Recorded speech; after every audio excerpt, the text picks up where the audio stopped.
Local SHO phone చేయండి. హనుమాన్ జన్మోత్సవం సందర్భంగా జిల్లా వ్యాప్తంగా ఉన్న హనుమాన్ మందిరాలన్నీ కూడా భక్తులతో కలకలాడుతున్నాయి.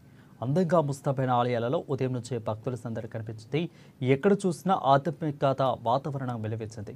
ఆదిలాబాద్ పట్టణంలోని పురాతన చించర్వాడ దేవాలయంలో ప్రత్యేక పూజా కార్యక్రమాలు నిర్వహించారు. పెద్ద ఎత్తున భక్తులు ఆంజనేయ స్వామి వారిని దర్శించుకొని తీర్థ ప్రసాదాలు స్వీకరించారు. భజనలు, భక్తి గీతలతో ఆలయ పరిసరాలు మారుమోగాయి. ఇక ఆలయంలో వేద పండితులచే ప్రత్యేక హోమం నిర్వహించారు.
ఇక ఆదిలాబాద్ జిల్లా కేంద్రంలోని తిలక్ నగర్ హనుమాన్ మందిరంలో జయంతి వేడుకలు